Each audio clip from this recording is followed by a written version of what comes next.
Hello, everyone. We were afraid to be lagging behind, but we're actually right on time. So we're delighted. It's with great pleasure that we welcome you for this first plenary of Santé Publique France 2024.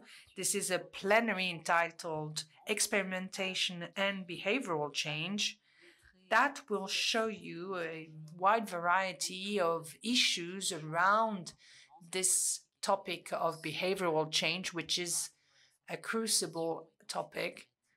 It's a strong agenda item for Santé Publique France. That's in the wake and in the footsteps of what we've done previously, especially the plenary session that we've had last year on complex systems.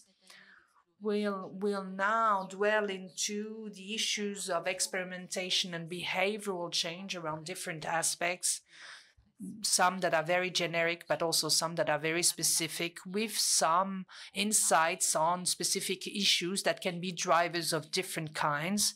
And we will then have a third presentation where we will explore public policies, how these public policies play a major role in the modification of behaviors.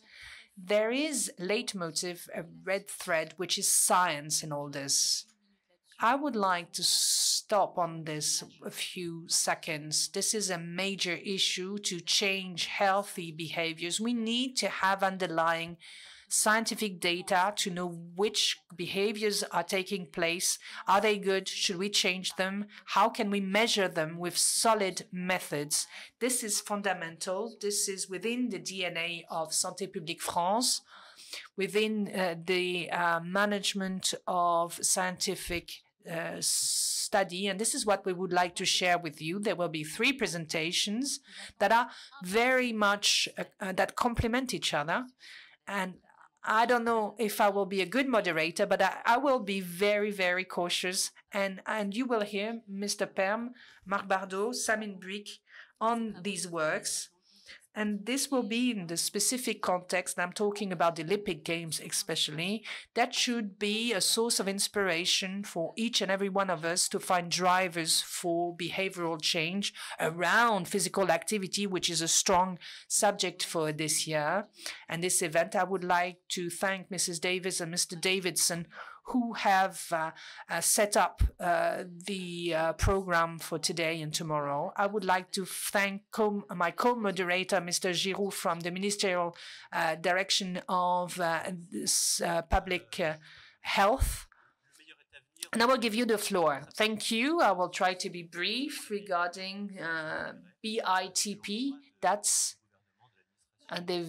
where we wonder about the efficiency of public policies, and we thought that it would be interesting to dwell into public policies' effectiveness on individuals and how we could induce behavioral change. This is why we have decided to have cross-cutting issues being studied, and we will dwell into this with Santé Publique France, and this is why I thank them for inviting me. And we'll go back to some practices that invite, as Laetitia said, to base our policy on scientific data, on proof, on evidence, because there's always an institution that brings to your mind is Mr. David Hepburn, the person that will take the floor after me. And he represents really the person, the spokesperson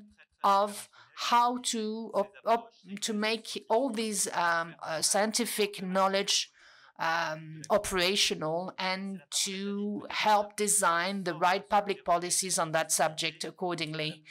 Just a little insight. You will have the opportunity to speak up and ask some questions if you want after the speeches. It is important to regroup all the questions at the end of the speeches so as to focus our questions on general interest issues. Thank you. You have the floor.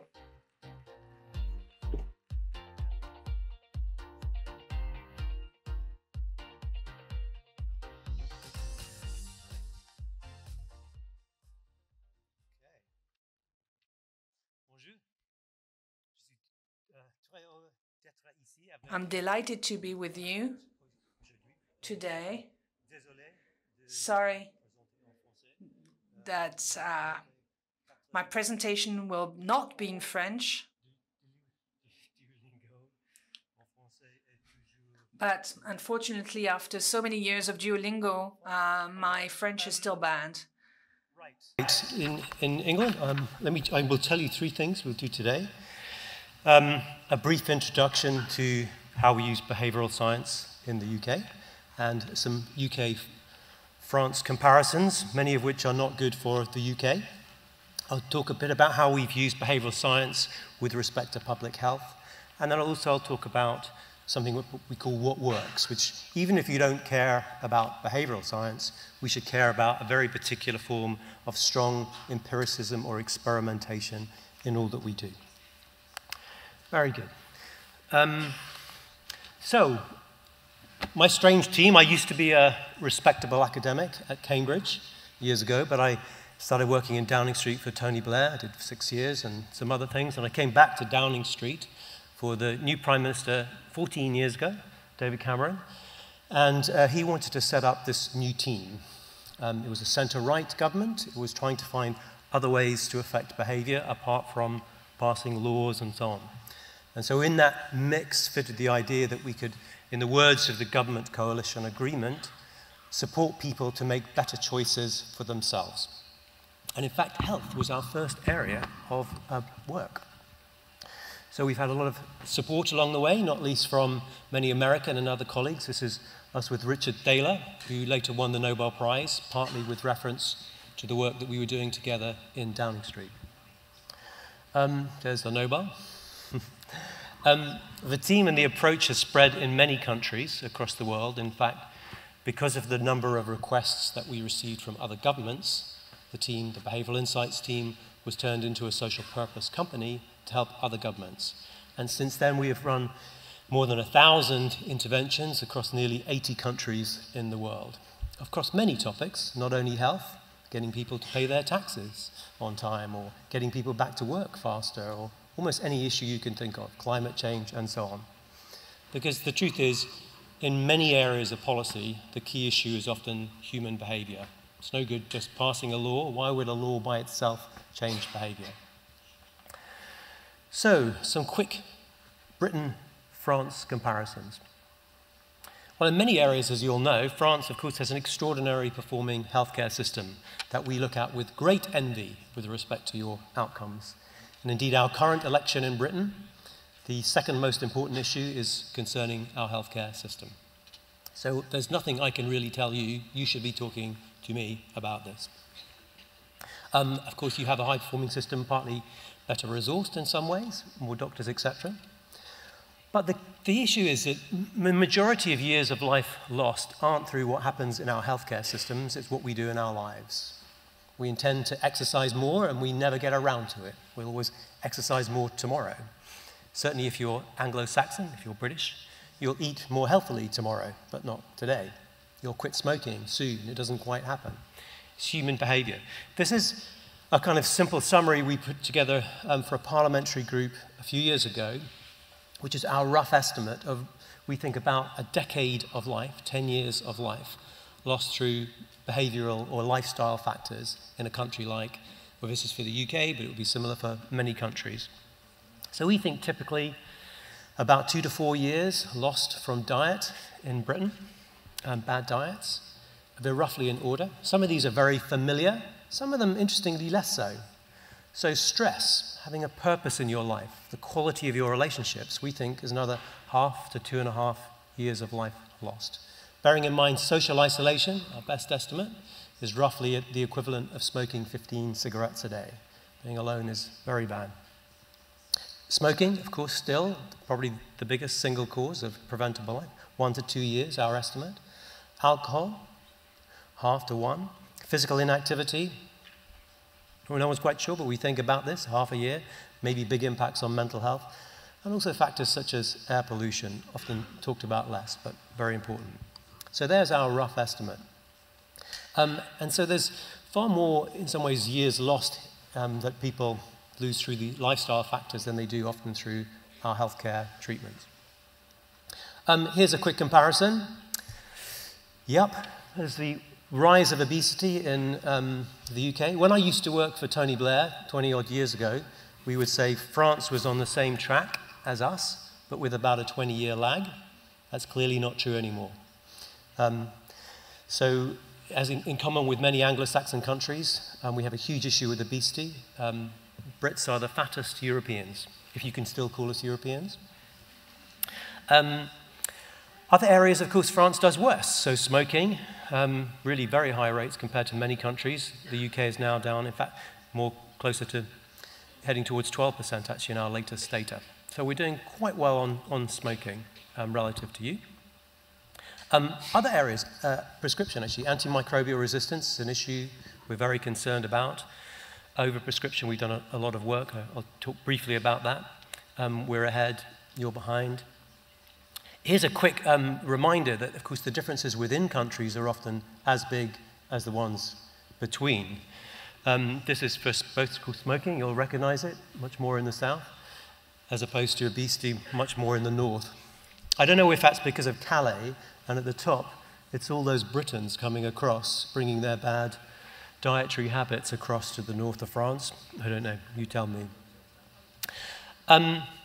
Okay, so this is the model that we tend to use in our work, and I'll apply it to health. We think about upstream and downstream interventions. And often there's such a focus, particularly in Anglo-Saxon countries, on the individual behavior, but a lot of what drives it, of course, is so-called upstream aspects. So our simple model might be something like this, and we can think of it as a real example. We would often say donuts, but in recognition to our great joint culinary traditions, I thought we should think about the cronut, invented by a French chef, of course, but in New York. This is what happens when good French cooking meets Anglo-Saxon habits. Take croissant, put in a circle, fry it, and put as much sugar on top as possible. That is our contribution to world culture. So, we can either say, eat less cronuts. We can say to use your willpower, what can we do to get your individual to change behavior? We call that a downstream intervention. Of course, it can have significant impacts.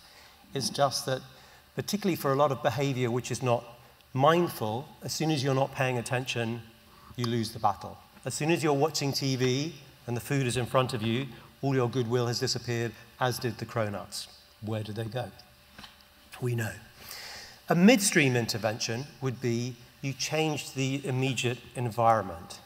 So we might say of cronuts, you can't sell cronuts next to the checkout in a supermarket, right? You have to have them at the back of the supermarket. That would be a midstream intervention. We add some extra friction, which makes it less likely that you will choose them. Of course, that can be actually pretty effective, as we've seen with respect to in a number of countries, including the UK, say removing sweets and so on, literally from by checkouts, or restricting what can be sold in which positions. Upstream would be, can we make the cronut less bad for you? Could we reduce the sugar in cronuts in general? Should we ban cronuts? That would be an upstream intervention. So I'll just give you quick 3 illustrations of that from our own work. So here's a downstream intervention to get people to exercise more. This we did actually a number of years ago in Australia, but you can see similar work across the world. We give people a Fitbit. This is, of course, you could do it on your phone now quite often. And we put them into a little league together. We group people together. And the question is, if you get feedback about how your group is doing on exercise, does it make you exercise more? Does it make you walk more? So this is resting on so-called social influence. We're incredibly influenced by what other people do. Does it work for exercise? It does, in a very interesting way, actually. I'll show you. So the groups are mixed together, all different capabilities. But if we look at the impact, we can see on the top, these are the group you can see who were exercising most before. They're not really affected by the intervention at all. But at the other end, the people who exercise least are strongly influenced. They exercise increases quite substantially with reference to other groups. Interestingly, bad news, of course, elite athletes don't do this. I'm sorry about the Olympics. Seeing elite athletes doesn't make most people exercise more. unfortunately, they look at them and think, oh my God, I could never be like that. I'm back to the sofa and the cronuts. But comparisons to your fellow peers makes a big impact.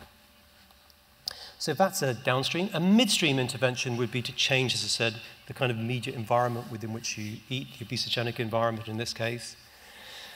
So I've given the physical example of food by checkouts. Here's an example where a big issue for us is now increasingly what people eat out of home. You know, so when they order, people sit at home on their sofa, they order food, etc. And so we run experiments, and this is partly going to the point about methods, where we set up essentially simulated sort of markets, and you can order your food, and then we can alter and vary very small things in the menus and the construction to see, does it make a difference to what people order, right? I won't go through this in detail, but you can imagine you sign up, you choose your restaurant, you then look at the menu, you're trying to decide which food you want, you might choose your portion size, etc.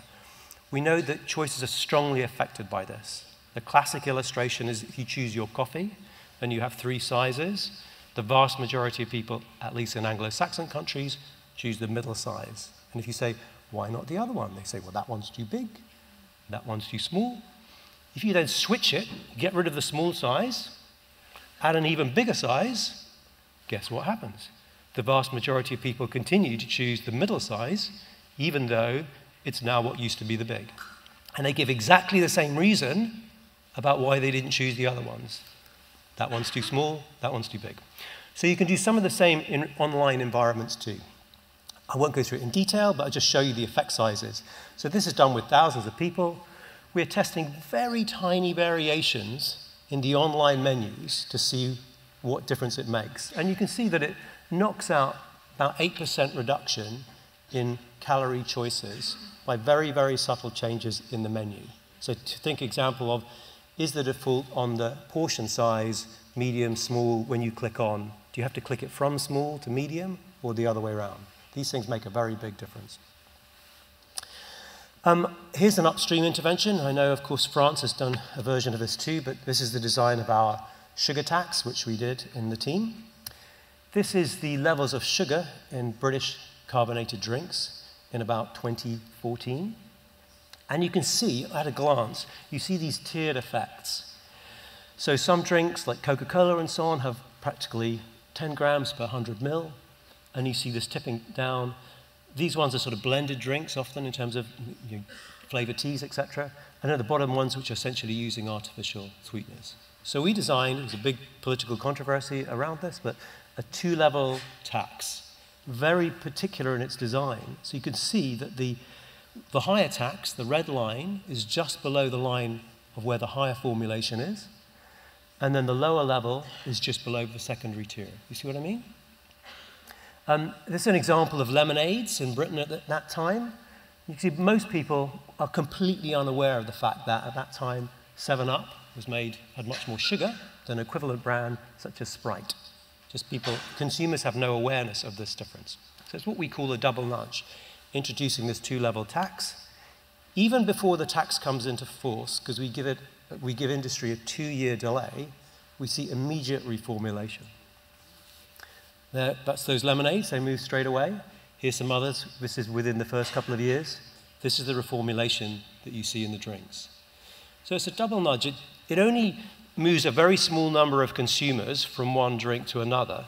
But in supermarkets, which are a very tight market, they don't want to stock drinks that have slightly slower sales rate. So essentially, the vast majority, 3/4 of the effect comes from reformulation. And what's the scale of the effect? Within 4 years, we see 44% reduction in sugar in British drinks, even though sales went up by 15%. So the overall effect in sugar consumption is more like 1/3. The fact that the sales went up was very important politically because it meant that instead of Coca-Cola and everyone else fighting us, they're like, actually, we can make this work. We can drive, Coca-Cola will have 50-odd different drinks. They're driving reformulation in quite a big way. So substitution effects work for industry as well as for people.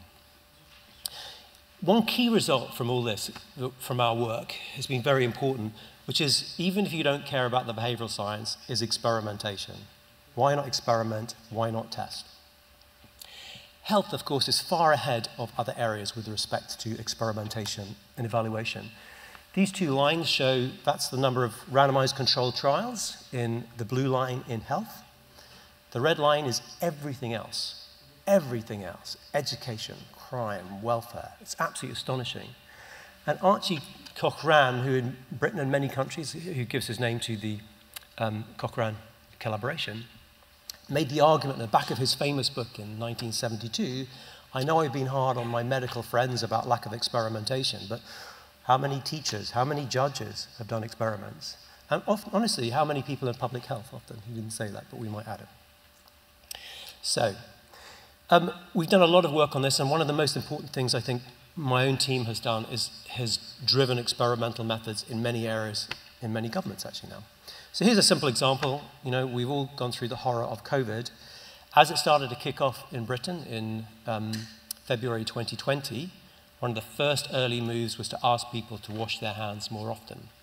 This is the first poster designed by our Department of Health, which was to go national to tell people to wash their hands. It's fine. You see the brand there, Coronavirus Action Plan. But what we did is we then test it with several thousand people online. They see it for a few seconds. So what was the main message? We test them. How many can remember it? So that's the date of that. We test it with thousands of people. The next version looks like that. You can see the why say public information? It's public information. It's on the side of the metro. You know, the main message you can see gets bigger. This is about less than a week later, the final poster after having gone through many thousands of tests online. You can see how it's changed. In some ways, it's common sense, right? The main message has become much, much more prominent and clear, right? Even the picture, Bahak, if you can see that on the background, what was this image? If you look very carefully, it's actually people on the underground, on the metro, holding on in ultraviolet. But people are looking, what is that? It's actually just distracting someone from the main message. You can see a much simpler image, the handle. Does it make a difference? Yeah, that's comprehension levels. You move from 85% can remember the message to 96%, right, in a few second sample. It's built-in experimentation. Why not? Here's an example built into systems. So as COVID rolls out and we had the vaccine ready, we had to send people texts, as you did too, to remind them. Well, what's the best text to remind someone to say it's time to get your vaccination?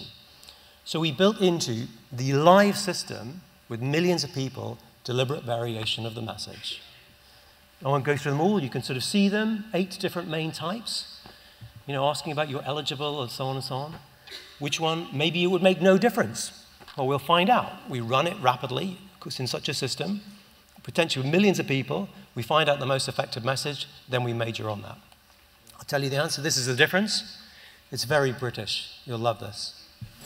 The best in Britain, for those who know the culture, is anything that mentions the word queue. You're at the top of the queue. We love queuing in Britain.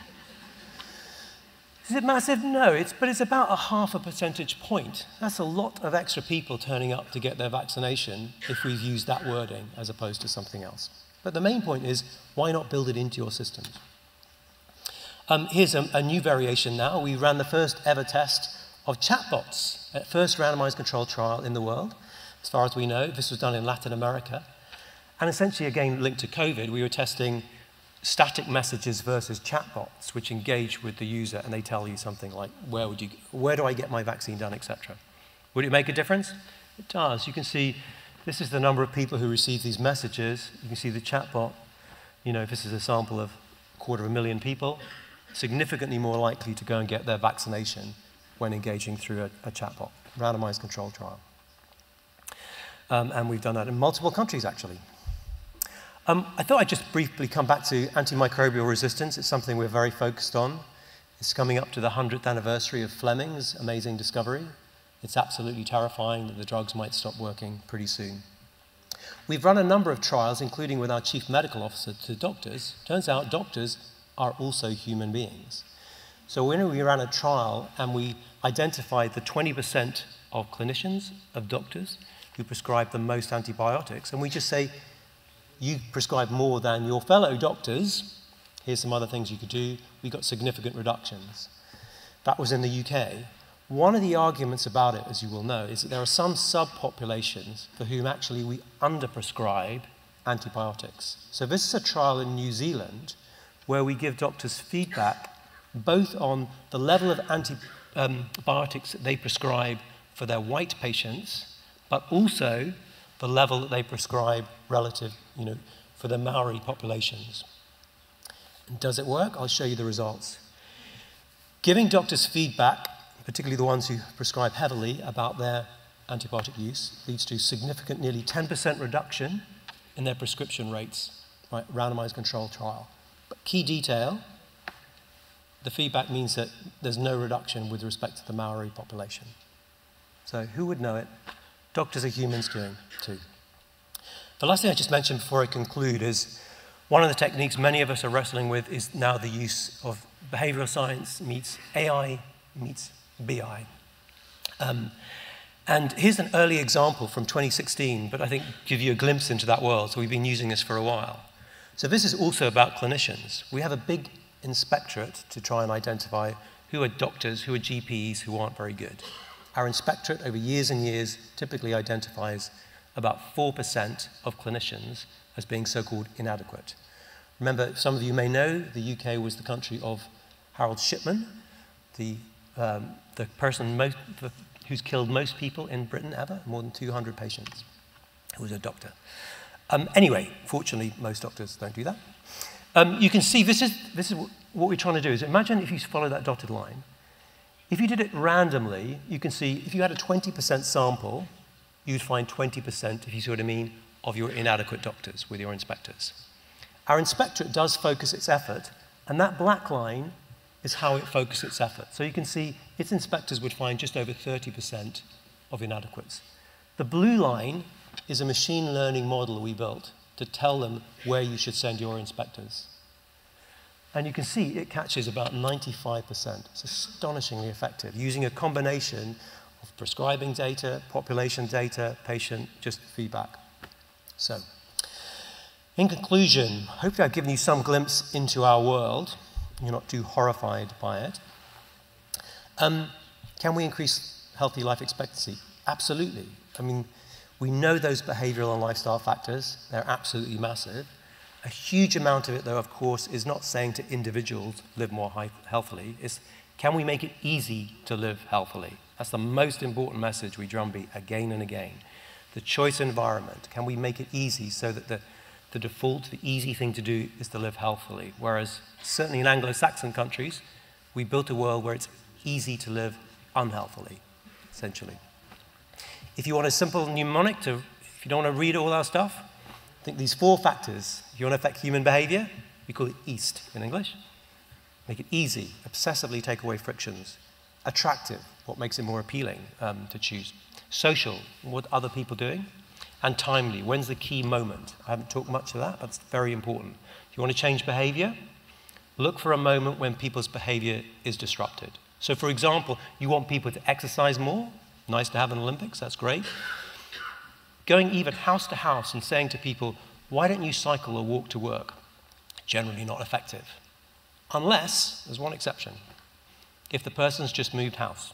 We've run trials where if you identify where someone has just moved house within the last 3 months and you give them prompts about here's where you can get to cycle or some other route, extremely effective, right? Timely moments. The last key point here is whatever else, we should be experimenting and evaluating everything that we do. The shocking truth of most government, certainly not just public health, is we spend trillions and trillions without knowing whether it works or not. We don't accept that in medicine. We don't accept that our doctor will give us a pill without having tested its efficacy, and yet that's what we do in so much policy. My very last point I just thought I would mention, which is that I'm old enough, you can see I'm very grey hair, 4 prime ministers, is that in many areas, and certainly public health, our ministers often have found it politically difficult to do the thing which the public health experts would advise to do. We've become very big believers, particularly around behavior, is let's ask the public. If you bring together groups of the public and you say, this is a difficult issue, what do you want us to do on food? Otherwise, they're afraid. We call it nanny state. It would be, you know, government. Why are you doing that? Okay, what would you like to do? This is the world we built. It's making you fatter. What changes would you recommend? This actually is a shot from a deliberative event which we ran in Australia with 120 members of the public. 2 days, hear from everyone, health experts, industry, and so on. What do they come back? They say 20% sugar levy. The public are ahead, generally, of where governments are at on public health when we ask them. And so our belief is, we say, who shapes the world around us that often affects our health? It's often not parents, not citizens, it's a series of other forces. The most important thing often about behavioral science is to reveal those choices to people and say, how do you want your world to be? That's what we do in behavioral science. We show you these forces.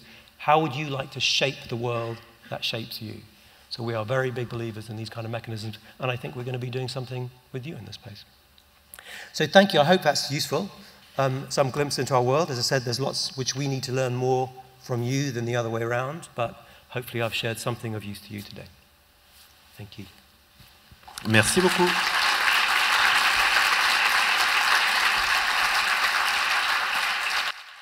Merci David. Thank you David. You can come here, I guess. Yeah. Je vais vous laisser la parole potentiellement pour quelques questions. Juste une petite réaction. Now, I suppose members of the audience could ask you a few questions. Now, we've talked about the fact that we are the Inter-Ministerial Department for the Transformation of the Public Sector, and of course, it echoes a number of avenues on insights, on the knowledge of human behavior, but more importantly, it shows that sometimes we need a cultural shift. And I suppose it's not your problem, because you're more scientists, but I think that this requires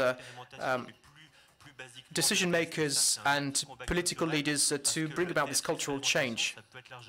And because tests and experiments can be regarded as a cost, as an effort, but actually it's an investment.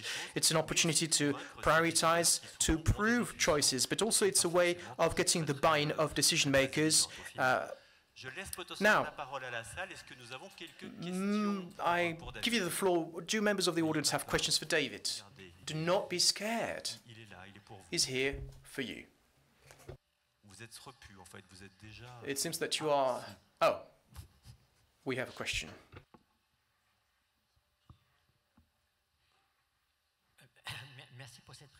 Thank you very much for this presentation. Just a quick question. You said in your conclusion that it was important to experiment, but the experiment time is sometimes much longer than the political time. So how can we reconcile these two timelines, which are sometimes not the same? Thank you. So that is often true, but it's not always true. So one of the great challenges has been to develop methods that are faster. So I showed you the example of the COVID poster. That entire thing was done in a week. It's difficult to do that on real-world behavior, but we think it's right. The other thing we often push is, look, we're realistic. We've worked very closely with politicians for a long time. There are costs, including when you try something new, the truth is most new things don't work better than usual. That's true in medicine, right, in general. So we think a very good approach, and we recommend our colleagues to follow, is where possible is to try variations. That's much more acceptable, even if it takes a longer time cycle, to say, we'll try 4 different versions. Minister, your idea was such a great idea. Why do one version of it? We'll do 4 versions of your brilliant idea, and we'll find out which is the best. So even though it may not even have a strict control, it's still very, very valuable. So we do think it's important. Within the UK and some other governments now, our Treasury also shares that view. And as I said, it takes a long time to figure out if a pill's effective. We don't, we've worked our way through that. Why on earth wouldn't we do it with behavioural interventions too?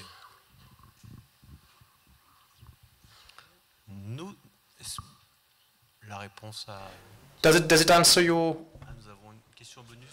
Oh, apparently we have an extra question. We also have questions online. Okay, we'll reserve it for the end of the session. Are there any other specific questions for David?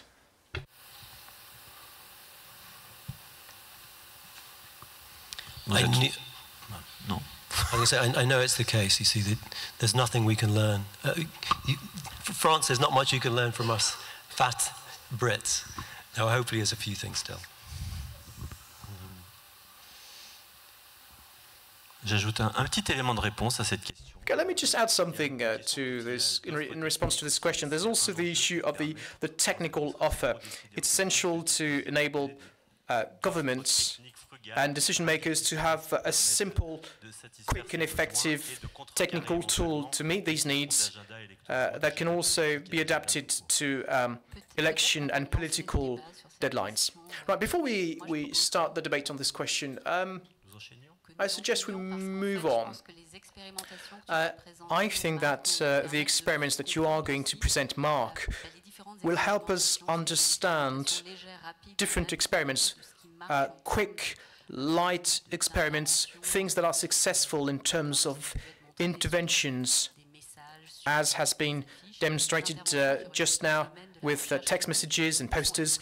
Now we're going to be looking into clinical trials which are much heavier, which are subject to a much bigger regulatory burden, which do not follow the same timeline and that do not ask the same questions. Okay, well, let's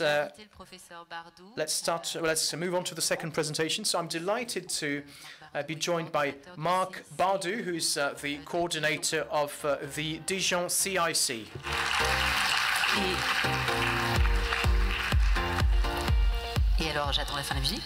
And I'm just waiting for the end of the jingle.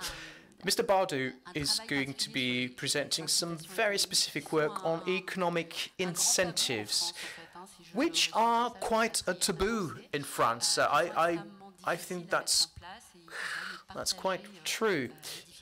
So he's going to be sharing with us the obstacles he's met with, particularly regarding ethical or moral issues. I think we met a few years back in a different realm, a different area, I think. And we can say that he's really an authority in this type of interventions at national and European level, interventions that you have been championing and coordinating. So thank you very much for this presentation. Thank you, Laetitia. Alors, je tiens à préciser que cette présentation n'engage que moi. So, I'm giving this presentation fully independently from Santé Publique France. Now, I'd like to explain to you why I decided to embark upon these economic incentives. Then I'd like to help you understand what are the questions that I asked myself in the monitoring of pregnancies, and then we'll be looking at a more complex issue. What responses did it elicit? And then we'll be doing a bit of philosophy.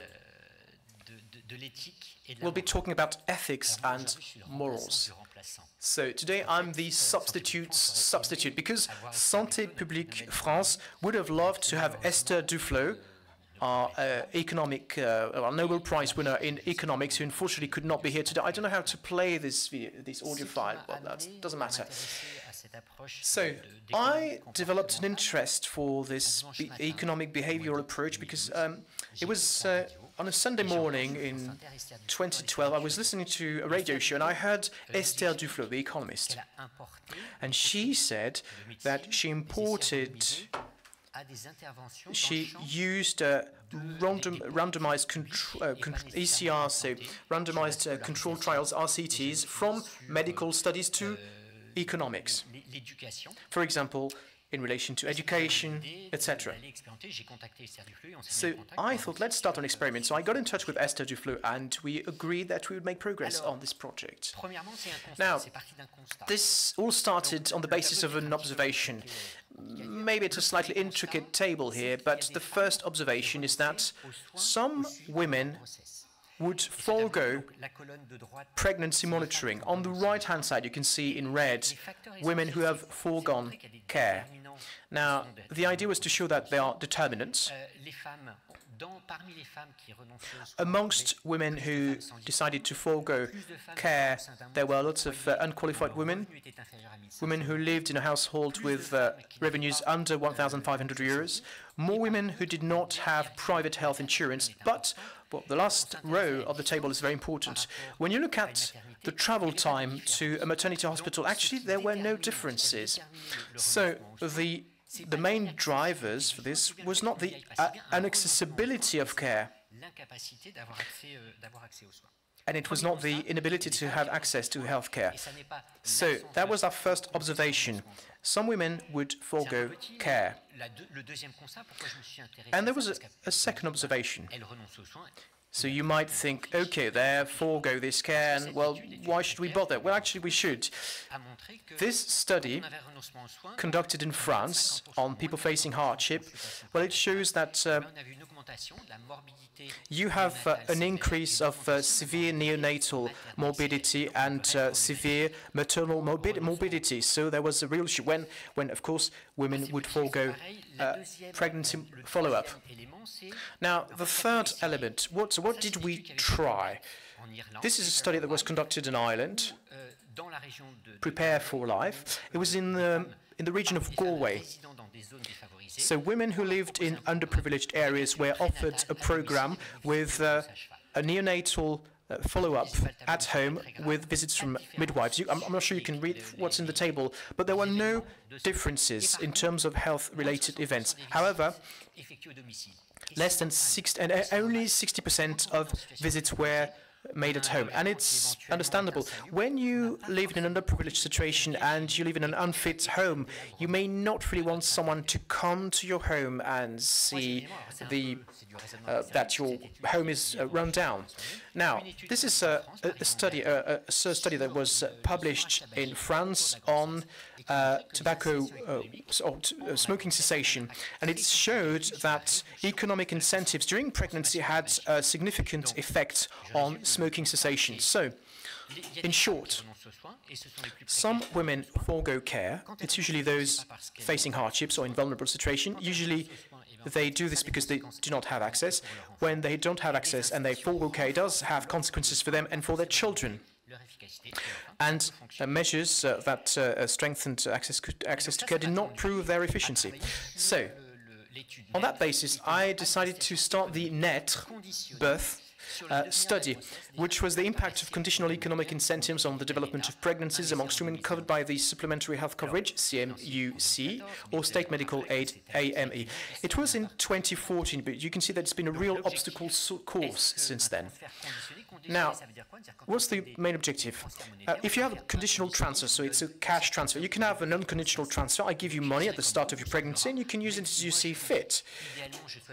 Well, I might tell you, ideally, I'd like you to use it for your pregnancy, but it can be conditional. That is, it is subject to a number of requirements. So here it was antenatal appointments. The main, or the composite endpoint was to reduce morbidity.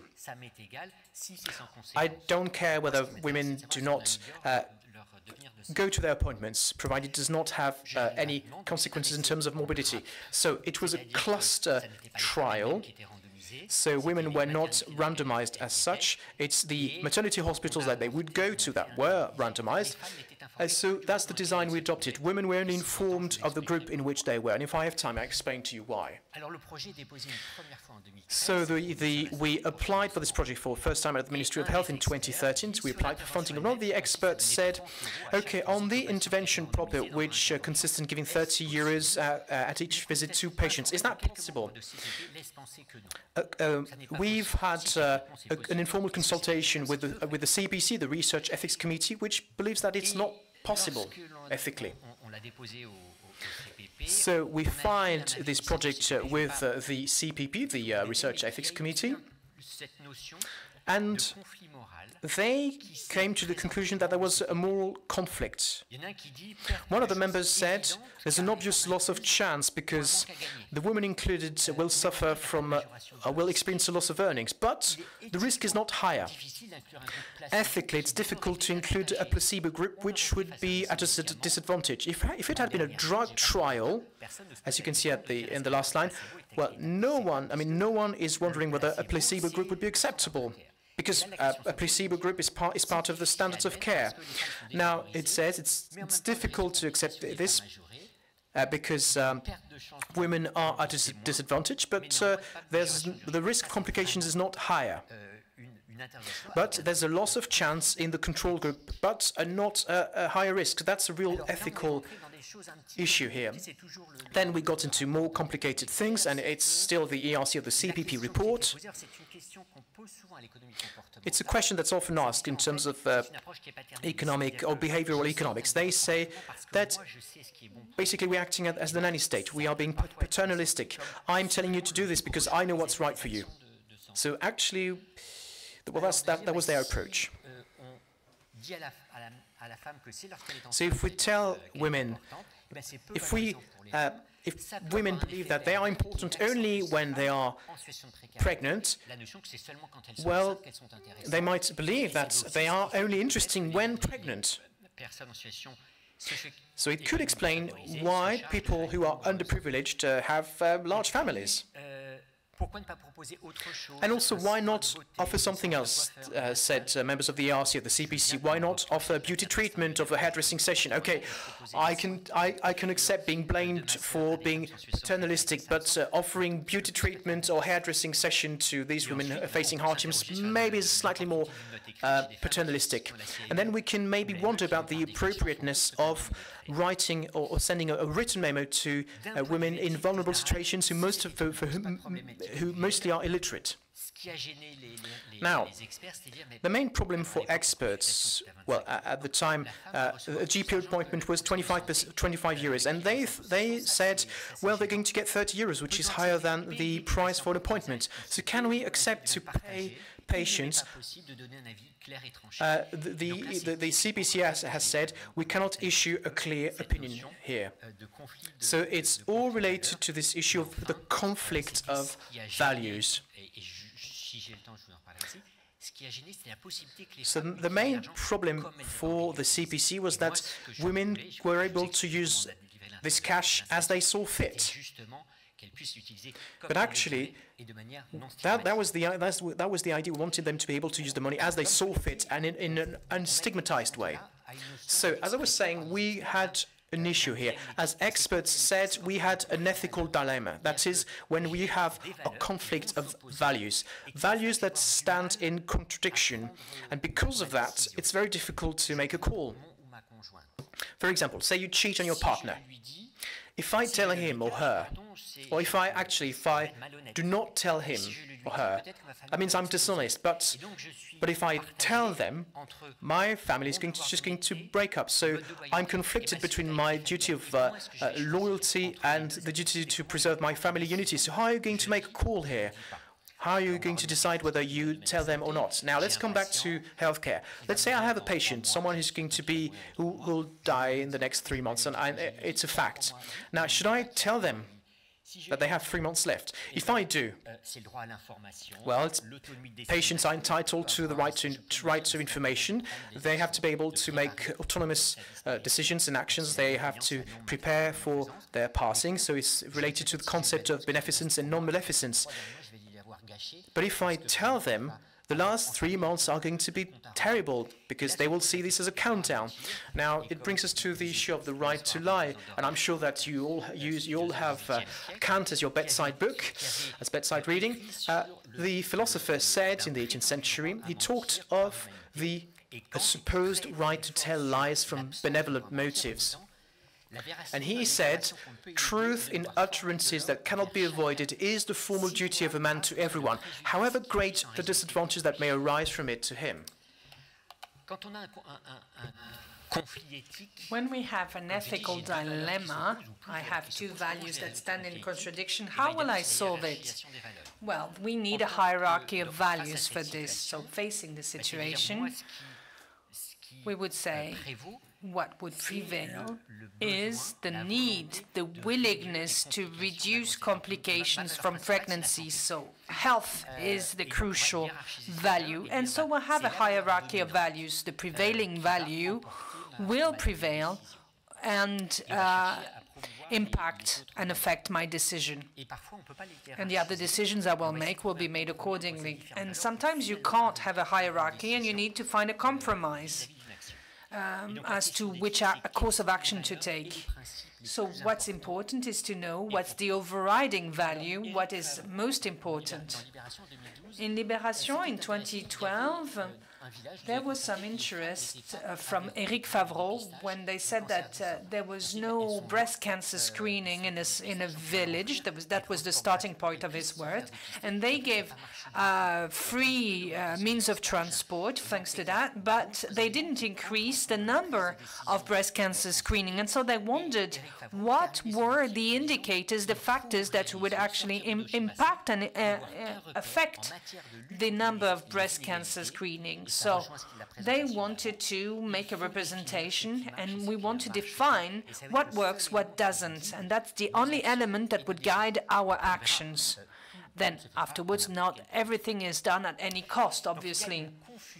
So it was a confusion, and this is what happened in the project that I led. It's the confusion between ethics and morality.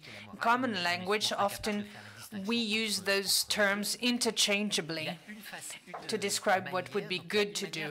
There are two different ways in which it can be good to act in a certain way because they think that the consequences of an action would be better than the consequences of another action. And there's a situation where in each situation we should act, because failure to act would be acting badly. So I would choose a course of action that will help me to act in a good way, because failure to act would be acting badly. So that's the preference of each individual as to his or her own life. So it is relative and contingent. Relative, why? Because we each take decisions according to our own values, and contingent because other individuals at other times, in other circumstances, in the same circumstances, they would make different preferences. So that's individual and contingent. But morality is the constant duty of every individual. It's not of relative and contingent value, because acting differently would be acting badly, or to differ from acting well. So relative in contingent, that's ethics, but morality is it's something that is constant, whatever the circumstances. So morality comes from Latin, customs, way of life, behavior, whereas ethics comes from Greek, customs, way of life. So semantically, it's more or less the same meaning.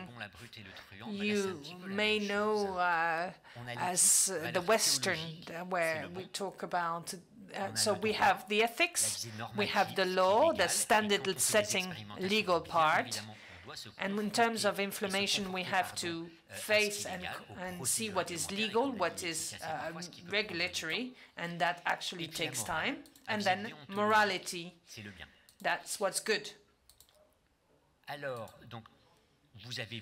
So you have seen the relationship of the rapporteurs for the Ethics Committee, and on 20th of July 2014 we have the decision, and the Committee of Protection of People, they decided that the research was non-ethical because it would actually infringe upon her dignity as woman and future mother.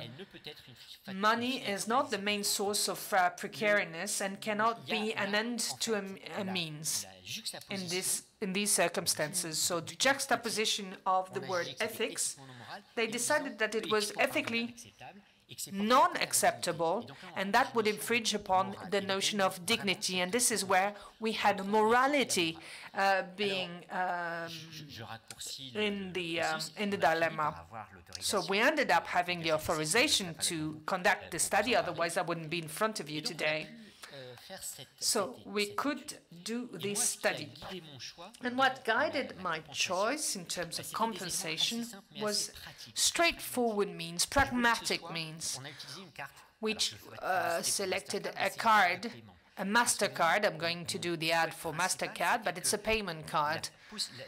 And that gives, it needed to be non-stigmatizing. I didn't want to give vouchers to pay for 1 kilo of rice, for instance. I wanted to give her a MasterCard payment card and a prepaid card. And it shouldn't be related to the possession of an account. I wanted the money to go back to women, because in situations where we would have a joint account, it could be used by the partner. And the third element, we would do the compensation, because in the behavioral economics, the principle that guides, that underpins this study is that in a prenatal, in an antenatal situation, it's a constraint. So facing an immediate constraint that is perceptible, I want to add up, I want to set it off with an immediate perceptible benefit. So she should have her compensation, and we would trigger the compensation. So she would receive a card. At first, there would be no credit on the first visit, and every time you come back for a scheduled appointment, you will have some credit on the card. And so, as we do not want it to turn into a punishment, there's no visit without compensation. We decided to have 15 days of time being elapsed between the two visits, and we considered that every time it was a new appointment and there was a compensation that was provided every time. It was so we needed a long time to convince everyone, and so we did a study with 32 centers, hospital, universities, practices. And when we conducted the study, for those of you that are specialists in terms of methodology, we needed to have some hypothesis to start with. That's for the prenatal situation of 2010 that showed that for people that were underprivileged from an economic point of view, there were 10% of complicated situation as to 12 for those that were normal, 18% versus 12%. And that would entail that the weight is very low for the babies, and we wanted to reduce by 2/3 this discrepancy. And so we make our effective calculation to reach 14% of complication instead of 18. So we included 3,000 women, and we went from 20.9% of complicated cases amongst the control group to 16.8, so 4.1% of difference of reduction, minus 4.1% with regards to low weight or for prematurity under 37 weeks of pregnancy. So, in a nutshell, the moral is a set of rules of conduct that is socially considered to be good. Ethics is a set of principles that form the basis of everyone's conduct. And deontology is a set of rules for good conduct adopted by a profession to govern its operations in relation to its mission. So that brings two elements that could be acceptable or not. But the question is as follows. Should I demonstrate that it works or that it doesn't work? And then afterwards, should I ask myself, is it acceptable or not? Or should I wonder, where should I go? Up? What is the limit? What is the borderline? What is the border that I should never cross? And do we want to experiment such and such area? Alongside this study, we also made quality studies, and that would show that the acceptance of these behavior was quite good amongst the women, including with the control group. They felt supported beyond the single economic help that they would normally receive. I can't launch the song that goes with it. It's a pity, but thank you for your attention. Thank you for this presentation, where we can see how the passion that can be triggered with 30 euros. So again, we can take a few questions, and then we'll have a Q&A that will be longer with the 3 speakers afterwards. Do you have any questions? We have 2 remote questions that are quite general that we will take afterwards. Maybe I'll have a joker, Mr. Pierre Arvidsson. I'll ask you to take the floor and answer the question for me. Do you think that in 2024 you would go through the same problems that you have encountered in 2014? Because this exists in other countries, for example. If I am in a country where I would receive 50 euros for vaccines, or we could have financial compensations. The importance is that it's not the subject matter of the study. How do you think this could be approached in 2024? And with the other European projects, there's a difference in the timeline and also a geographic difference as well. Thank you for this question. I do not think that economic compensation is the silver bullet. However, this was not a problem. We had no discussions with the CPP about the economic compensation issue. Between 2014 and 2020, mentality has changed completely. Mindsets have changed completely. I don't know if our society has been more westernized, Americanized, but there have been a few works, few studies where it was feasible. And this was perceived as non-stigmatizing by those receiving such compensation. It was easier. Things have changed. This is my opinion. We have a question in the back. I'll take a question asked remotely. Do you have an idea of the global cost between the incentive cost and the morbidity cost? Well, I had anticipated such a question, actually. So the global cost of incentives and the global cost of morbidity. Well, had I shown you a thesis with a CAR T-cell, a cancer medicine, nobody would have said anything. Nobody would have asked for the efficiency ratio, the cost-benefit ratio. I can't answer this question now, but it is scheduled. We'll have a medico-economic impact study, but then 30 euros times 6, that's 100 euros compared to a hospital admission in intensive pediatric care. Well, I think there's nothing to compare. Before, we would have prenatal and antenatal benefits, and it's not shocking at all. This is actually in our pipeline, and we will answer that question with tangible facts and figures.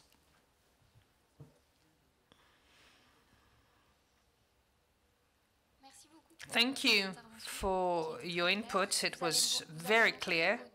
You've shown at first that it was less the geographic aspect that would prevent women from getting doctor visits. So how did you contact these women that seem to be a bit out of the system? I didn't say that they were out of the healthcare system, but rather it works only. The aim is to favor a crossroads meeting between a person and healthcare. I would say that it would forego a certain number of visits. It's not zero, it's actually under 50 or 80%. They were included in the visit schedule. And we were told, okay, it won't work because they come for doctor's visits at a later stage, but they would come after 14 weeks of pregnancy generally. The aim is to integrate it into a follow-up, a long-term follow-up center, so they would be recruited in the centers where they would usually go. And I explained to you that we had done a randomization with a method whereby women would be only informed of the center where they would be, because we could have the same situation as some CPP members would have. Well, they would say, I have more chance if I have money than I don't.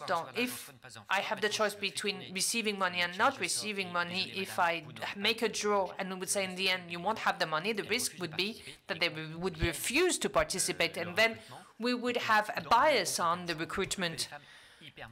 And we would only recruit women that would be hyper-motivated, and that would actually tamper with our results. We'll take a last question, just to know if you have some information as to the assessment of the acceptability of antenatal doctor's appointments regarding the financial compensation. Well, obviously, because when, and in the control group, when we do a quality study, we will select participants in a non-randomized manner, depending upon their pathways. So we would have questions being asked to those having complicated pregnancies, not complicated pregnancies, going to centers, not going to centers.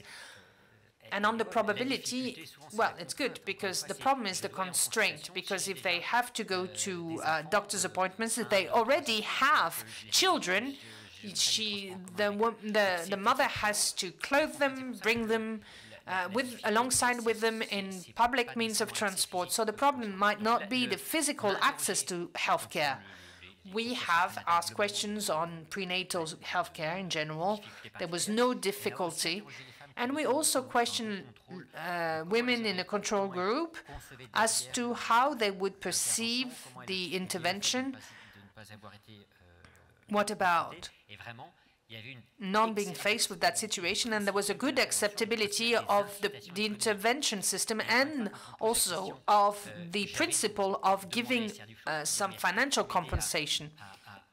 And I asked, can you help me finding arguments in favor of it? Well, we just call it redistribution. We just give money to those in need, and that's it. It's redistribution. That's the most important, impactful argument. Thank you for all these answers. We can have some more questions at the end of the third presentation. Thank you. We will now turn towards a very venerable institution, the OECD, who tackled the subject of behavioral change.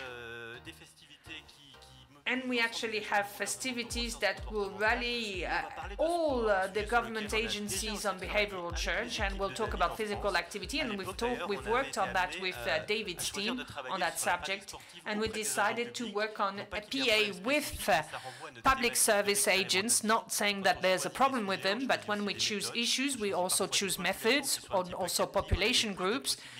And it was easier to do it on public service agents, and this is why it's easier to have scientific research. So how did the OECD approach this subject with much more ambition than us, because it's a general population group and not a matter of a restricted population group? Sabine, you have the floor. Thank you very much. And thank you very much for the previous two presentations. They were very interesting. I'm now having my third baby in France, and I can say that all the appointments is pretty much like a second job. I work at the OECD in the health division, and there I work primarily on prevention of non-communicable diseases by the changing of risk factors. And today I'll be presenting some of our work on physical activity. And just to declare that I have no conflicts of interest. So I'll be presenting this report. It was written together with WHO Europe, and it looks at physical inactivity in the European region. It looks at why it's important to increase this and also how we can do this. We've already heard a lot about why it's so important to do experimentation to find out what actually works, how can we change it. But at the OECD, we also focus on the why and providing the evidence for the why, because we're trying to convince policymakers, countries, local governments to invest in increasing physical activity. And to do so, we need to know what works, but also why we are doing this. Now, starting off with something very basic, I think most people know that physical activity can be beneficial for health. A lot of people link it to body weight and fitness, but even independent of these, it has a preventative effect for a large range of diseases, including cancer, cardiovascular disease, and diabetes. But I want to highlight that the benefits of physical activity actually go beyond disease prevention and just health. There's a lot of mental well-being benefits for this as well. It improves sleep. It improves cognitive functioning, meaning that people can function better, can learn better. It reduces symptoms of mental health. And for elderly people, it's very important because it helps with balance, coordination, and bone strength as well. So it really helps you to age better. Despite these benefits, there's a very large proportion of the population in Europe that isn't sufficiently physically active, and we already heard a little bit about this, but we find that 1 in 3 adults do not meet the WHO recommended guidelines of physical activity, and half of all adults never do any sports. And throughout the presentation, I'll be talking about sports and exercise specifically, but also physical activity as a wider, just any kind of movement. Now, what we've also heard earlier, women are less physically active than men. So on average, and this is across all European countries that we find this, and on average 4 in 10 women don't meet the recommended guidelines and 3 in 10 men. We also find differences across socioeconomic groups, and I have to caveat this in saying that this is specifically for sports and exercise, because when it comes to general physical activity, we actually find that in some lower socioeconomic group, the amount of occupational physical therapy is actually higher. But when it comes to kind of formal exercise, formal sports, only 1 in 4 people who consider themselves working class do exercise once a week, where it's more than half of people who consider themselves upper class. And then there was the pandemic. And the evidence that we do have on this, because obviously it's still coming out, but so far it does indicate that it reduced the amount of physical activity people were doing. In the EU, on average, we found that about half of all people reduced their physical activity. Now, we don't know yet whether this has reverted back to normal levels or stayed low or even increased once people were finally allowed out. But we do know that during the years of the pandemic, there was less physical activity in the population. So how much should we be doing? We use mostly the WHO guidelines, which is 150 minutes of moderate intensity physical activity, or 75 minutes of vigorous intensity physical activity. And I think this is slightly less than the French recommendation of 30 minutes per day, but roughly the same. But I think what's really important and what really should be communicated to the public is that it isn't just walking or running at a certain pace several times a week. It can also be something like mowing the lawn or dancing or gardening. So physical activity really is, to make it more accessible, we really need to widen our definition of what physical activity is. So at the OECD, what we've done is we've used our microsimulation model to really evaluate the impact of achieving these guidelines. And this is to make the case to policymakers to say, look, if you can actually increase physical activity levels in the population, this is what you would achieve. So we found that about 12 million cases of non-communicable diseases could be prevented by 2050 if everyone were to meet just the minimum recommended guidelines of 150 minutes per week. Oh, sorry, I'll just go back. Because what I think is important to note, there are some cancers here, there are cardiovascular diseases, but actually the largest impact we see is in the cases of depression. Because as I said before, there's a very strong link between physical activity and mental health. This would increase life expectancy. In people that are currently insufficiently physically active, we would see a gain of about 8 months if they do the minimum recommended guidelines. And if they meet the next level, which is about 300 minutes per week, they would gain another 8 months. So there really is quite a significant impact on overall life expectancy. And finally, as the OECD is an economic organization, we try and make the economic case for investing.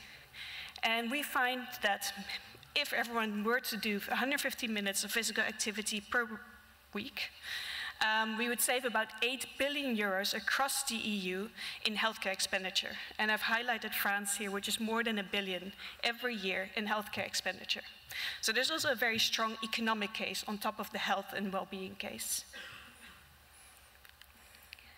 In the reports, we work with WHO and all the member countries to find case studies of what all countries are doing to increase physical activity. So there's a large number of case studies, and I can recommend that you have a look if this is of interest. But just to summarize them, I've put them in 6 categories here. First, I'm really sorry, I'm a little bit out of breath. The belly is getting big. School and work-based interventions are very important because we all spend a lot of our time either at school or at work. So if we spend 8 hours a day here, making this an active environment is very important. This can be in schools through active school breaks, but also after school, as well as transport to and from school. Workplaces, the same. Transport to and from work can be encouraged. And then there's environmental strategies, such as standing desks, and behavioral strategies, such as prompts to take the lift, to take the stairs, in fact. The healthcare setting does have an important role to play in this as well. They have to be the one to say physical activity is important, but it can also be more formal. So it can be through prescribing physical activity or by healthcare-led physical activity classes even. Similarly, the sports sector obviously has a role to play, and this is really to make sports more accessible to everyone. We found a lot of urban design and environmental policies as well. These focus on improving road safety, increasing green spaces, parks, trails, walking routes, and also investing in cycling lanes. And finally, we need, of course, good communication and information policies. People need to know how much they're doing, they need to know why they should be doing it, but there's also a lot of information we can give on how they can do this. So there's apps which provide information on physical activity classes that are available and local resources. Now, what all these policies kind of have in common is that there are very few enforcing mechanisms, and almost all of them focus on enabling, educating, and engaging people. And this comes back to the behavioral insights thing. If we look at other risk factors, we actually have interventions across the degree of intrusiveness as we look at it. So on the most benign side, there's the option to improve healthy choices. So just make sure there are healthy options for food, that there are non-alcoholic alternatives. The second option is to modify preferences, so to really give information on why they should be doing something different, or to change marketing around certain things. The third is to increase the price of unhealthy choices. So this can be tobacco and alcohol taxation, but also taxation on polluting vehicles. And then the final option in our hierarchy is to ban certain choices. And this is coming back to implementing laws where you just say no longer. We have these for almost all risk factors, but not for physical activity. We can't say you can't sit still anymore, and we can't say you now have to go and run. And so therefore, a lot of these policies really rely on the principles of behavioral insights. And I'll just give a couple of very quick examples of this. So in the sports sector, sports is already there. So how do we actually increase the participation of it? Well, this is all about removing barriers. We need to make sports facilities more affordable so that there's no friction to participate for lower socioeconomic classes.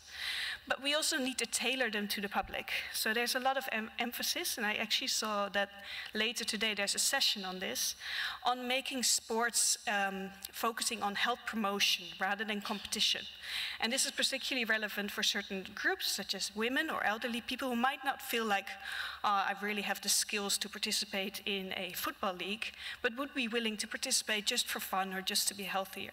So it's really changing the mindset of how sport facilities can help physical activity. With urban design, this is all about making active transport easier and more attractive. So by making beautiful cycle lanes that are safe and that are green, you can really encourage people to take this option.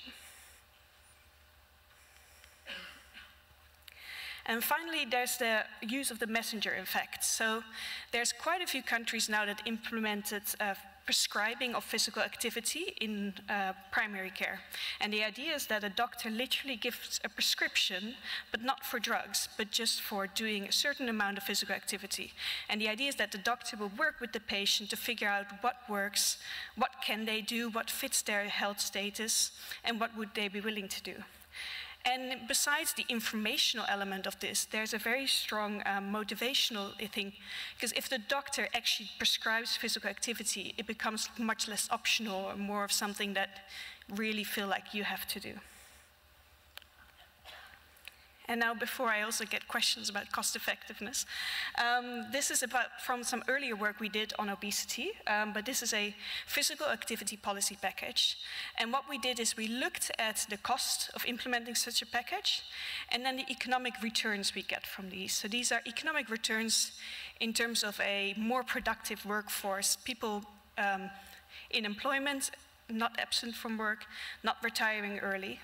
And what we found is that for every €1 invested in such a policy package, we get about 1.7 euros back in economic benefits. So investing in physical activity is a really good investment. And this is the report. Thank you.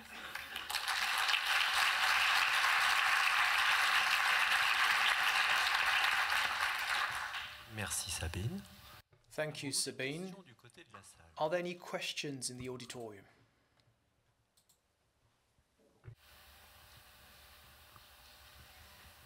Là-bas. Le micro arrive. Il y a une petite épreuve de The mic is on its way. There's a 100-meter hurdle race for the person carrying the mic. Bonjour, merci beaucoup pour cette intervention. Good morning. Thank you very much for your presentation. I had a question about time. You've talked about adapting infrastructures, cycle lanes, etc. That's the adaptation of space. But often people do not take exercise because they don't have the time. So are there any plans to reduce working time in the week, something that's more political?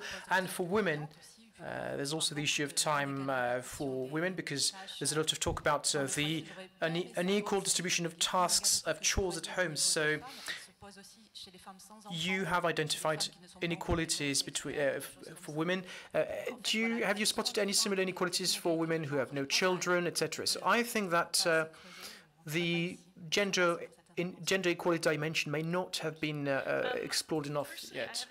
Data that's split out by women that have children and don't have children. But it's also because we focus on all of Europe, so any comparable data is difficult to get by. But I think on your first point, it's why we need to go beyond thinking about physical activity in terms of sports. And you see this actually quite a lot, even with physicians who still think, oh, start running or start walking and then go running, whereas actually people who are tight on time, it's about integrating it in the day when they can do it, and maybe even in activities they are already doing it, if that helps.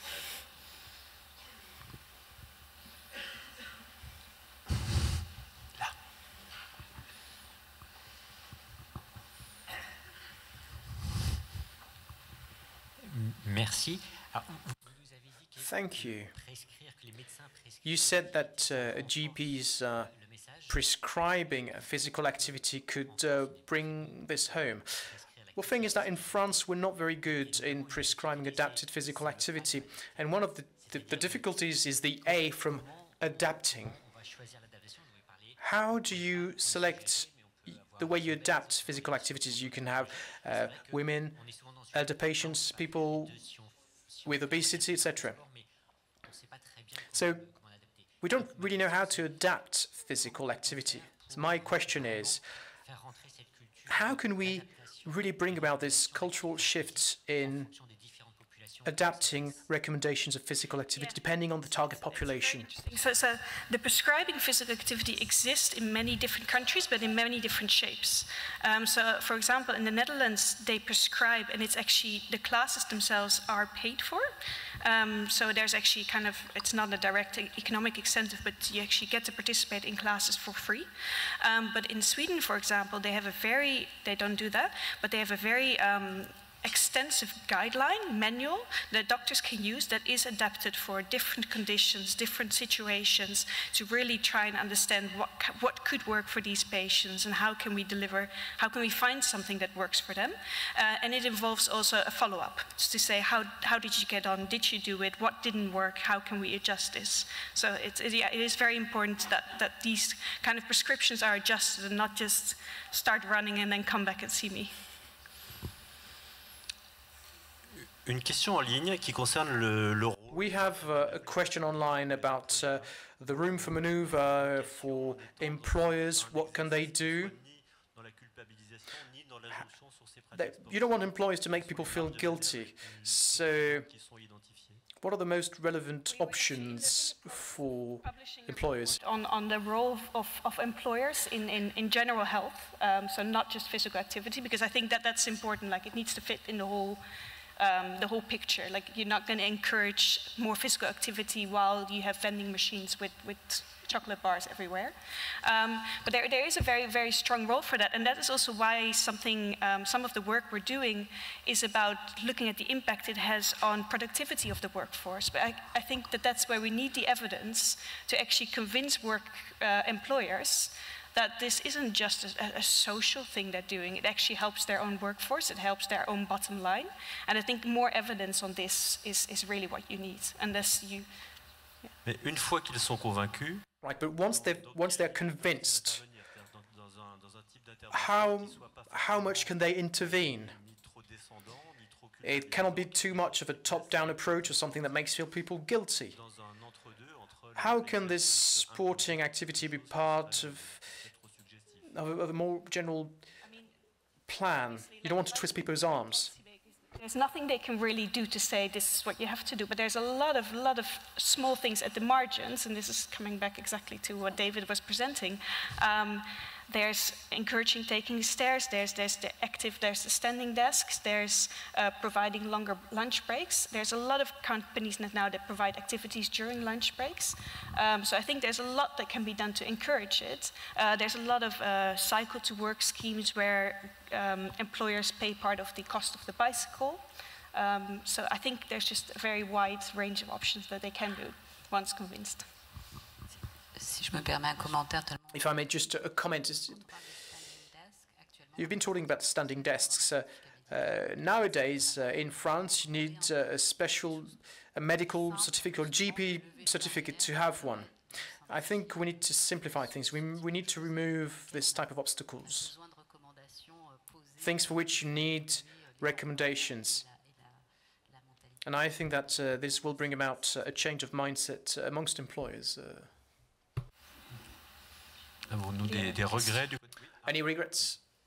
Oh, yeah. Dans les écoles en France aujourd'hui, les enfants restent... Today, in the French school system, in French schools, kids sit almost 6 hours a day, but they're 6 years old, and it's the same throughout their school time. Are there any recommendations about the maximum seated time? This is how much you should sit and not sit, and that's the difficulty once you start implementing guidelines. It needs to be based on something. We are seeing more and more countries that are implementing an hour a day of physical activity that's mandatory. So it's actually one of the few times where you can implement something that is more binding.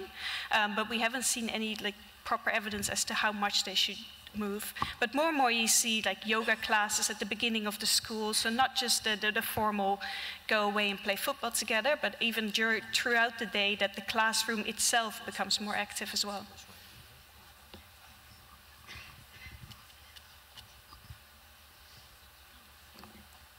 D'autres? Oui. Any other questions?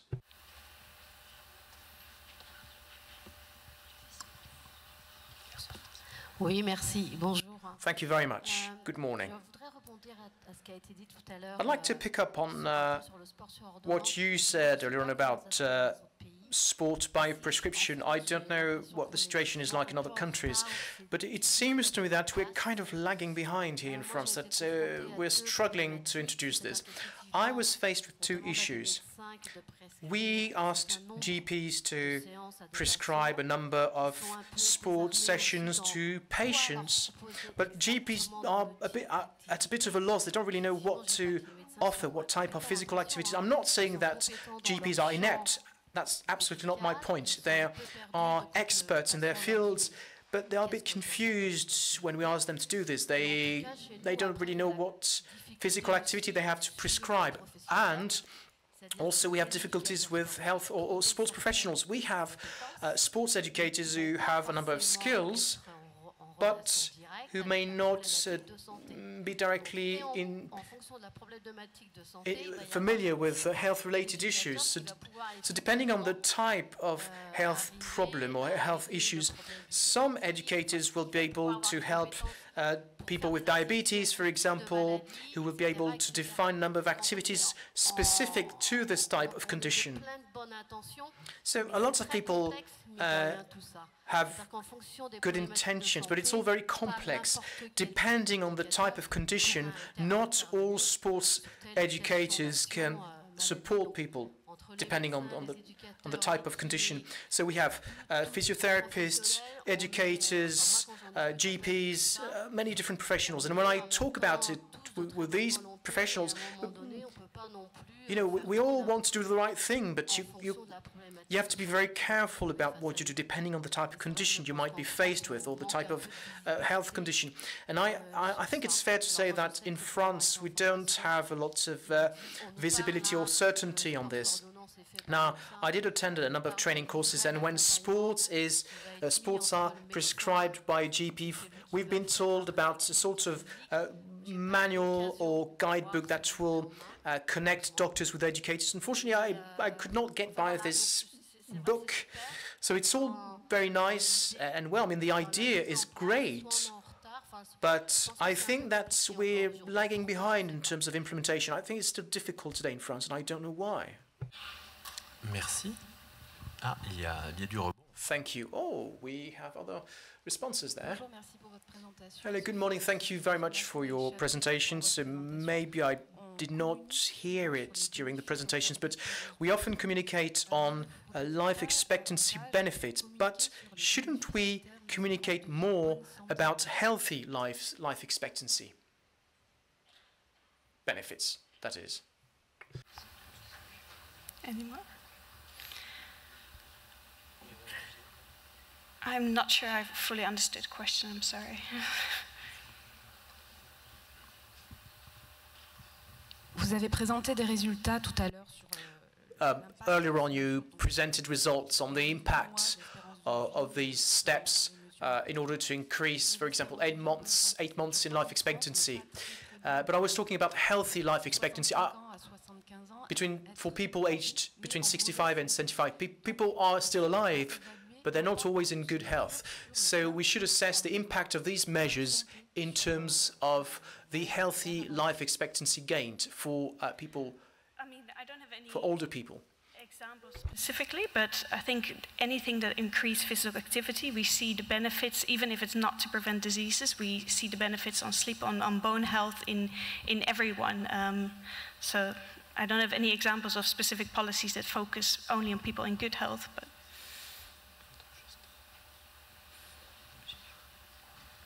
On va générer des frustrations.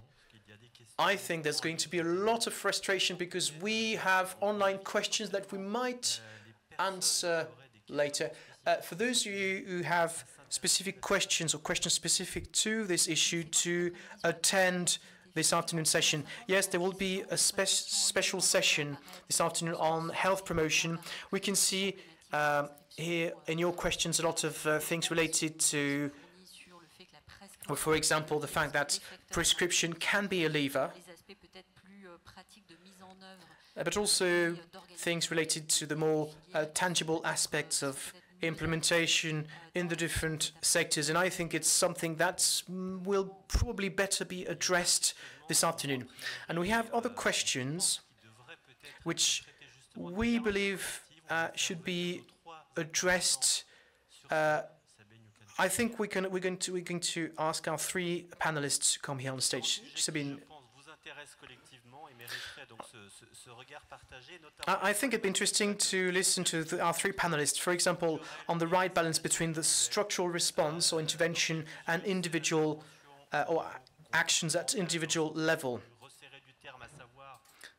So about these behavioral policies, so you can try and bring about an individual or shift in individual behaviors, but we can also look at more structural things, for example, what was said about the agri-food business. So where's the right balance according to you? The right balance between the different interventions, so between nudges at individual level and more structural policies. David, you can start. The mic.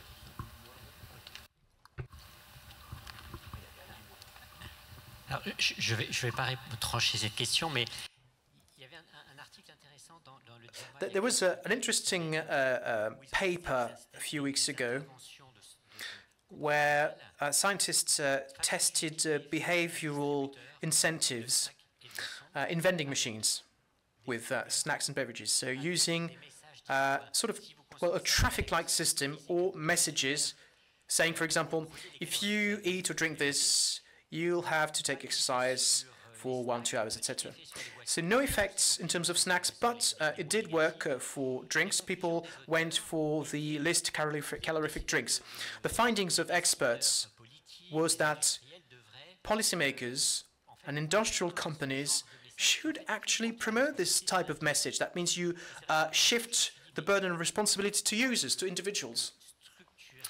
And I think that structurally, we should ban snacks and drinks in vending machines that are not in line with public health recommendations. So it has to be a combination between structural actions and actions at individual level. And the whole purpose of behavioral policies is to find the right balance between the efforts you ask of individuals that you try to incent or that you try to encourage people to do, and what you do with industrial companies, for example, in the choice of products they will decide to market. Quick response. I mean, our view is there's far too much emphasis on the individual factors. Certainly in Anglo-Saxon countries, in our media, the whole story is around if you're not well, it's because you're not making a good enough effort. You should be out exercising, so on and so on. And it's a matter of willpower. But we built entire worlds, as I said, we all know, which certainly, again, Anglo-Saxon countries, it is very easy to live unhealthily. It is effortful to live well. I remember years ago in Downing Street, we had this, very early on, we had this guy, not Britain, we had this Spartacus, you might know, he was a TV program, and he had this great demonstration where he asked people to go into a supermarket with a trolley, and it's like a little competition. You can fill it up and have as much as you want for free, as long as you choose healthy. So they run through the supermarket. They're like, you look at it afterwards, it's like, oh no, it's only half full. Oh no, you shouldn't have put this in. And another version, they blindfold them. Same thing, but you can have anything you like. They can fill up the trolley just easily. Like telling you, that's the world we built. Literally blindfolded, you can live unhealthily. But even when you're trying, it's hard to find the healthy choice. So we should reinforce those things, make it easy as possible. Of course, there's an element for individual factors and effort, and we shouldn't lose that. But it's just, the account is literally wrong. The etiological, the causal account is wrong in terms of how much emphasis it puts on the individual. Our view would be. Yeah, I just wanted to go back on what you said. It really does need to be a mix of the two. Obviously, because a lot of different policies affect different population groups and different products.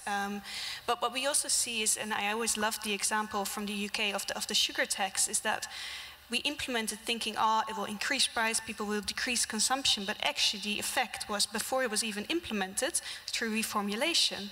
And what we've also seen with some of the bans on smoking in bars, obviously this was regulated, but what we saw is a lot of people started making their home smoke-free as well. And there was no regulation about it, but it changed perception. So I think a lot of these regulations also just give a very strong signal that this really is something that is bad, and therefore have kind of a trickle-down effect as well. Je vais reformuler une question qui est arrivée I'm going to reword a question that we've just received about the timeline. So when you design behavioral incentives, how do you factor in the timeline between the behavioral shifts and the health benefit, which might be much further down the line? What are the different levers you can use there? Je vais essayer de répondre. Well, let me try and answer that. It's exactly the same question as the one we have in all drug trials. If I want to test an anti-diabetes patient, am I only going to check the blood sugar level or the cardiovascular mortality rate? It's the same issue, and it's the same answer. It's the same as for these drug trials. You measure behaviors, and that's something you can measure fairly quickly, as we've seen with smoking. Then as for the long-term benefits, maybe we can draw a parallel here. And the other answer the other possibility is to organize large cohorts with cross-sectional follow-ups or monitoring. But the problem is that interventions need a lot of time to be set up. And then it's fair to say, it's true, that health benefits occur in the long term. If I take 30 minutes of physical activity next week, I do hope that we won't have to determine whether I die or not the week after. Maybe I can pick up on this. The question is, how can we actually encourage people to shift their behaviors if they only see the benefits in the very long term? I think that was the idea of the question. Thank you. My view, our house view, is that many of the health effects are faster than people think. Diabetes, some of the reversals we see, or heart disease, and that we've been too pessimistic about the scale of the effects. On the other hand, behaviorally, it's really hard because you're trying to break and change a habit. So we tend to use the language around scaffolding. I mean, it's quite well studied. We made famous studies about how many days does it take to establish. You know, it's quite a lot. You know, it's not a few, it's months normally to establish it as a new habit. But there is another factor which I think is often missed, which is that the most important nudges in most of our lives are each other. So there are equilibrium effects. So if you, it's hard to change diet in an individual in a household unless you change the whole household. Similarly, even we think some of the issues to do with Wegovy and controversy, leaving aside, there's very little factoring of the equilibrium effects. So if, for example, enough people start asking for smaller portions, it actually changes the market that you start serving smaller portions, and then without thinking about it, you get the effect. And I'll give you a classic illustration, very well studied in another area, is on energy use. So when you prompt people, the famous O-Power trials, and you say how much energy you're using relative to others, we know the frequency. You basically have to do it at least every quarter. If you stop it, what happens to the change? You see pretty precisely half of the effect disappears and half of it sticks. And we think that is because half of it is to do with when it used to matter. You go around swearing at your children and saying, switch off the lights, and you go around, right? And so it's active and you have to keep doing it, like a lot of some lifestyle factors is. But the other thing you put insulation, right, or double glazing. You don't have to keep thinking about it. So when the behavior is structural, it sticks. So similarly we were talking about exercise. If you expect someone to go to the gym in a different environment, that's quite difficult. As soon as something else is happening, it tends to fall away. If you build it into the routine of your life, it will tend to stick after a while. So these two factors about we should guide people towards essentially structural choices in their own life, and also be much more attuned to these equilibrium or ecology effects, where if we move a group together, the effect is much larger.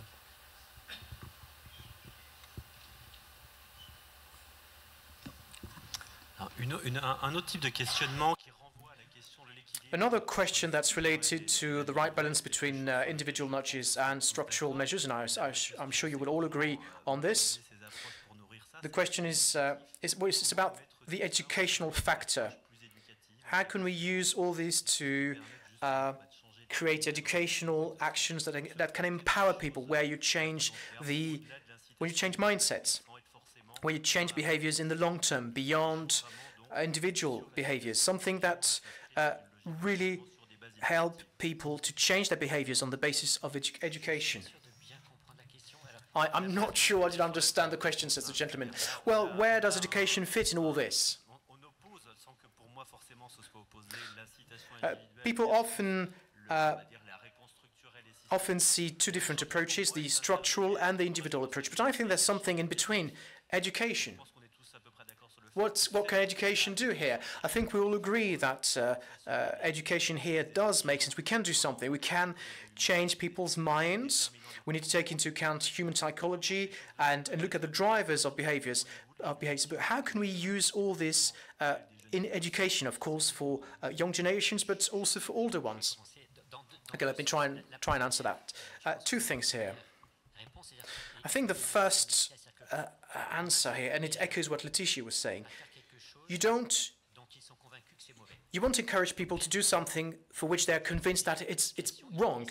So of course education is essential. It actually partially answers Laetitia's question.